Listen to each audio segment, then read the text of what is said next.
ಈ ಒಂದು ಸನಾತನ ಧರ್ಮ ಜಾಗೃತಿ ಪ್ರತಿಷ್ಠಾನದ ವತಿಯಿಂದ ನಡೆಸಿರುವಂತಹ ಹಿಂದೂಪರ ಸಂಘಟನೆಗಳು ಹಾಗೂ ಸಮಸ್ತ ಹಿಂದೂ ಬಾಂಧವರ ವತಿಯಿಂದ ನಡೆಸಿರುವಂತಹ ಈ ಒಂದು ಹೋರಾಟಕ್ಕೆ ಪಾಲ್ಗೊಂಡಾಗ ಎಲ್ಲರಿಗೂ ನಮಸ್ಕರಿಸ್ತಾ ಈ ಒಂದು ಕಾರ್ಯಕ್ರಮದಲ್ಲಿ ನಮ್ಮದೇ ಇರುವಂತಹ ಶಾಸಕರಿಗೆ ಸ್ವಾಗತವನ್ನು ಬಯಸ್ತಾ ಹಾಗೂ ನಡೆದಂತಹ ಎಲ್ಲ ಹಿರಿಯರಿಗೆ ಪ್ರಮುಖರಿಗೆ ಸ್ವಾಗತವನ್ನು ಬಯಸ್ತಾ ಸಂಘಟನೆಗಳ ಪ್ರಮುಖರು ಹಾಗೂ ಕಾರ್ಯಕರ್ತರಿಗೆ ಸ್ವಾಗತವನ್ನು ಬಯಸ್ತೇನೆ. ಹೀಗಾಗಿ ಧರ್ಮಸ್ಥಳ ಕ್ಷೇತ್ರದ ಬಗ್ಗೆ ಏನೆಲ್ಲ ನಡೆದಿದೆ ಅನ್ನೋದು ಬಹಳ ಜನರಿಗೆ ಗೊತ್ತಿದೆ, ಇನ್ನೂ ಕೆಲವರಿಗೆ ಗೊತ್ತಿಲ್ಲ. ಯಾಕಂದ್ರೆ ಗೊತ್ತಿದ್ರು ಗೊತ್ತಿಲ್ಲದಂಗೆ ರಚನೆ ಮಾಡ್ತಾರೆ. ಧರ್ಮಸ್ಥಳ ಕ್ಷೇತ್ರ ಏನು ಅನ್ನೋದು ಇಡೀ ನಮ್ಮ ಹಿಂದೂ ಸಮಾಜಕ್ಕೆ ಗೊತ್ತಿದೆ.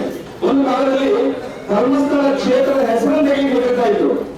ಒಂದು ಕಾಲದಲ್ಲಿ ಧರ್ಮಸ್ಥಳ ಕ್ಷೇತ್ರದ ಬಗ್ಗೆ ಅಥವಾ ಧರ್ಮಸ್ಥಳದ ಬಗ್ಗೆ ಆಣೆ ಅಲ್ಲ, ಆ ಹೆಸರನ್ನು ಆಣೆ ಮಾಡಿದ್ರೆ ಇಡೀ ಸಮಾಜ ನಡೀತಾ ಇತ್ತು. ಅಂತಹ ಕ್ಷೇತ್ರದ ಬಗ್ಗೆ ಏನು ಗೊತ್ತಿಲ್ಲ ನಾಸ್ತಿಕರು ಅಪಪ್ರಚಾರ ಮಾಡ್ತಾ ಇದ್ದಾರೆ. ಅಪಪ್ರಚಾರ ಮಾಡಿದ್ರು ಅನ್ನೋ ಪರಿಣಾಮವನ್ನು ಅನುಭವಿಸ್ತಾನೆ ಇದ್ದಾರೆ.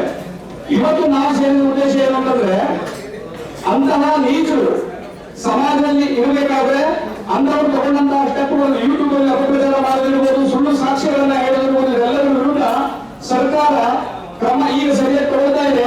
ಆದ್ರೆ ಆರಂಭದಲ್ಲಿ ಯಾಕೆ ತಗೊಳ್ಳಿಲ್ಲ, ಮುಂದೆ ಕೂಡ ತಗೊಳ್ಬೇಕು ಅಂತ ಆಗ್ರಹ ಅನ್ನೋದು. ಅಂದ್ರೆ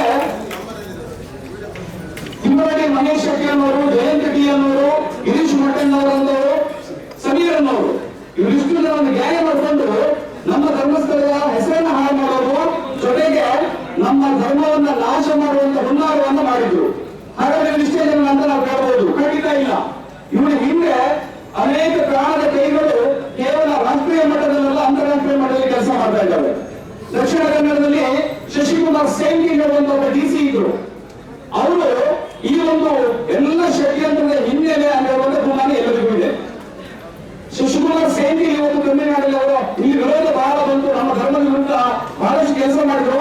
ಆ ಒಂದು ಜಿಲ್ಲೆಯ 3 ಮೂಲೆಗಳಲ್ಲಿ ನಮ್ಮ ಹಿಂದೂ ಧರ್ಮದವರನ್ನು ಅಲ್ಲದಲ್ಲಿ ಮಾಡಬೇಕನ್ನ ಮಾಡಿ ನಮ್ಮ ಧರ್ಮ ಕ್ಷೇತ್ರದ ವಿರುದ್ಧ ಅಪಪ್ರಚಾರ ಆಗುವ ಹಾಗೆ, ಕೆಟ್ಟ ಭಾವನೆ ಬರುವ ಹಾಗೆ ಸಭೆಗಳನ್ನ ಮಾಡಿದ್ರು ಮುಕ್ತವಾಗಿ. ತದನಂತರದಲ್ಲಿ ಬಹಳ ವಿರೋಧ ಬಂದಿರೋದ್ರಿಂದ ರಾಜೀನಾಮೆ ಕೊಟ್ಟು ತಮಿಳುನಾಡಿಗೆ ಹೋಗಿ ಅಲ್ಲಿ ಎಂಪಿ ಆಗಿದ್ದಾರೆ. ಇಂಥವರು ಅವ್ರ ಜೊತೆಗೆ ತಿಮ್ಮರಡಿ ಮಹೇಶ್ ಶೆಟ್ಟಿ ಅವರು ಒಂದು ಮುಖ ಮಾತ್ರ. ಜೊತೆಗೆ ಒಡನಾಡಿ ಸಂಸ್ಥೆಯ ಸ್ಟ್ಯಾನ್ಲಿ ಅಂತ ಹೇಳೋರು, ಅವ್ರೇನ್ ಮಾಡಿದ್ರು ಅಂತಂದ್ರೆ ಈ ಕೇವಲ ಧರ್ಮಸ್ಥಳ ಕ್ಷೇತ್ರದವರು ಮನೆಗೆ ಹೋಗಿದ್ದಾರೆ. ಮನೆಗೆ ಹೋಗಿ ಎಲ್ಲ ನಮ್ಮ ಕ್ಷೇತ್ರದಲ್ಲಿ ಅಪಪ್ರಚಾರ ಮಾಡಿದ್ದಾರೆ. ನಾವು ಸೇರಿದಂತ ಎಲ್ಲ ಜನರು ಸೌಜನ್ಯ ಹೇಳುವಂತ ಒಂದು ಹೆಣ್ಣು ಮಗಳನ್ನ ಇಟ್ಟುಕೊಂಡು ಇವೆಲ್ಲ ಹೋರಾಟ ಮಾಡ್ತಾ ಇದ್ರು. ಸರಿ, ಸೌಜನ್ಯ ಹೇಳುವಂತ ಹೆಣ್ಣು ಮಗಳ ಹತ್ಯೆ ನಮ್ಗೆಲ್ಲರಿಗೂ ದುಃಖ ಇದೆ. ನಾವು ಕೂಡ ಆ ಹೋರಾಟದ ಪರವಾಗಿದ್ದೇವೆ. ನಾಳೆ ನೀವು ಕೂಡ ನಾವು ಹೋರಾಟಕ್ಕೆ ಬೇರೆ ಬಂದಿದ್ದೇವೆ ಅಂತ ಹೇಳ್ತೇವೆ.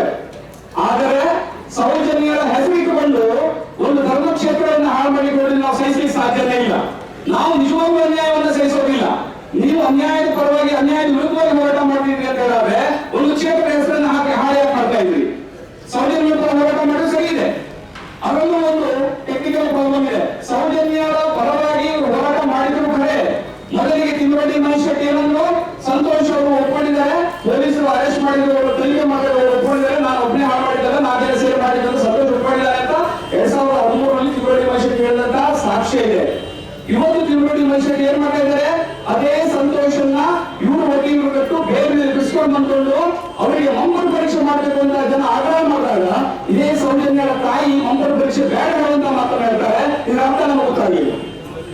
ಹಾಗಾಗಿ ನಿಶ್ಚಯ ಜೈ ಹೇಳುವಂತವರು ಅವರು ಪ್ರಮುಖ ಆರೋಪಿಯ ಕಾಣಿಸ್ಕೊಂಡಿದ್ರು. ಅವರು ಈ ಸಂದರ್ಭದಲ್ಲಿ ಇಲ್ಲಿ ಎಲ್ಲಿಲ್ಲ, ಅಮೆರಿಕದಲ್ಲಿರುವಂತಹ ಸರ್ವ ಸಾಕ್ಷಿಗಳನ್ನು ಕೋರ್ಟಿಗೆ ಕೊಟ್ಟು ಕೋರ್ಟ್ ಅದನ್ನು ಪುರಸ್ಕರಿಸಿದೆ. ಆಯ್ತು, ಇದಕ್ಕೂ ಮುಂದೆ ಹೇಳ್ತಾರೆ ನನ್ನನ್ನು ಮಂಪರ್ ಪರೀಕ್ಷೆ ಒಳಪಡಿಸಿದ್ವಿ ಅಂತ ಅವರೇ ಆರೋಪಿನೇ ಹೇಳ್ತಾರೆ. ಆದ್ರೆ ಸೌಜನ್ಯ ತಾಯಿ ಹೇಳ್ತಾರೆ ಬೇಡ, ಆ ಒಂದು ವ್ಯಕ್ತಿಗೆ ಮಂಪರ್ ಪರೀಕ್ಷೆ ಬೇಡ ಅನ್ನೋದು. ಹಾಗಾದ್ರೆ ಆರೋಪಿಗಳು ಅಂತಾರೆ ಎಲ್ಲರಿಗೂ ಮಂಪರ್ ಪರೀಕ್ಷೆ ಮಾಡಬೇಕಲ್ವಾ?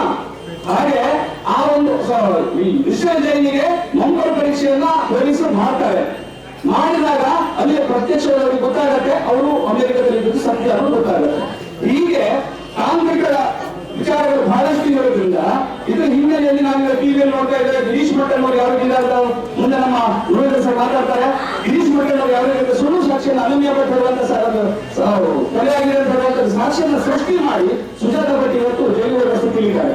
ಹಾಗಾಗಿ ಬಂದ್ಮೇಲೆ ಈ ಬ್ರಹ್ಮಕ್ಷೇತ್ರದ ಕೇವಲ ಒಂದೇ ಅಲ್ಲ, ಆ ಸ್ಟ್ಯಾಂಡಿ ಒಡಮಾಡಿ ಆ ಸ್ಟ್ಯಾಂಡಿ ಕಂಚಿಯ ಸ್ವಾಮಿಗಳ ಮೇಲೆ ಕೂಡ ಆರೋಪ ಮಾಡಿದ್ರು, ಮುರುಘಾ ಮಠದ ಸ್ವಾಮೀಜಿಯ ಮೇಲೆ ಕೂಡ ಆರೋಪ ಮಾಡಿದ್ರು. ಮುರುಘಾ ಮಠದ ಸ್ವಾಮೀಜಿಯವರು ಏನ್ ಮಾಡಿದ್ರು, ಇವರ ಪರವಾಗಿ ಎಷ್ಟಿಷ್ಟ ಹಾಕ್ಬೇಕಾಗಿತ್ತು ಅವರು, ನಮ್ಮ ಬಲಪಂಥಿ ಅಲ್ಲ ಅವರು, ಇವ್ರು ಪರವಾಗಿ ಕೂಡ ಅವ್ರನ್ನ ಹೊರಹಾಕ್ಸಿದ್ರು ದಯಮಾಡಿ. ಹೀಗೆ ನಮ್ಮ ಧರ್ಮಕ್ಷೇತ್ರಗಳನ್ನು ಪುಣ್ಯಕ್ಷೇತ್ರಗಳ ಮೇಲೆ ಈ ರೀತಿಯಾದ ಅಭಿಯಾನದ ಷಡ್ಯಂತ್ರ ನಡೀತಾ ಇದೆ. ಮೊದಲ ಬಾರಿಗೆ ಪೊಲೀಸರು ಅಲ್ಲಿ ಸರಿಯಾಗಿ ತನಿಖೆ ಮಾಡದಿದ್ರೆ ಒಬ್ಬ ವ್ಯಕ್ತಿ ಬುರುಡೆ ಹಿಡ್ಕೊಂಡು ಪೊಲೀಸ್ ಸ್ಟೇಷನ್ಗೆ ಬರ್ತಾನೆ ಆದ್ರೆ ಮೊದಲಿಗೆ ಹಾಕ್ಬೇಕಾಗಿತ್ತು. ಯಾಕೆಂದ್ರೆ ಒಂದು ಅಸ್ಥಿ ಪಂಜರವನ್ನ ನೆಲದಿಂದ ತೆಗಿಬೇಕಾದ್ರೆ ಕೋರ್ಟ್ ಆದೇಶ ಇಲ್ಲದೆ, ತಾಲೂಕಾ ಮ್ಯಾಜಿಸ್ಟ್ರೇಟರ್ ಆದೇಶ ಇಲ್ಲದೆ ಯಾವ ವ್ಯಕ್ತಿ ಕೂಡ ತೆಗೆಯುವಾಗಿಲ್ಲ, ಬುರುಡೆ ಹಿಡ್ಕೊಂಡು ಬಂದು ಕೇಳಬೇಕಾಗಿತ್ತು ಮತ್ತು ಹೊರಹಾಕ್ಬೇಕಾಗಿತ್ತು. ಅವರೇ ಹೊರಬರ್ತಿತ್ತು, ಅವರೇ ಮಾಡ್ತಿದ್ರು ಸರ್ಕಾರದ ಮೇಲೆ. ಅಂದ್ರೆ ಈ ರೀತಿಯಾದಂತಹ ಷಡ್ಯಂತ್ರಗಳನ್ನ ಭೇದಿಸಿ ಇವತ್ತು ಧರ್ಮಕ್ಷೇತ್ರದ ಮಂಜುನಾಥ ಸ್ವಾಮಿ ಆ ಎಲ್ಲ ಸುಳ್ಳುಗಳನ್ನ ಹೊರಗಾಕ್ತಾ ಇದ್ದಾರೆ. ಹಾಗಾಗಿ ಮುಂದಿನ ತನಿಖೆ ನಾವು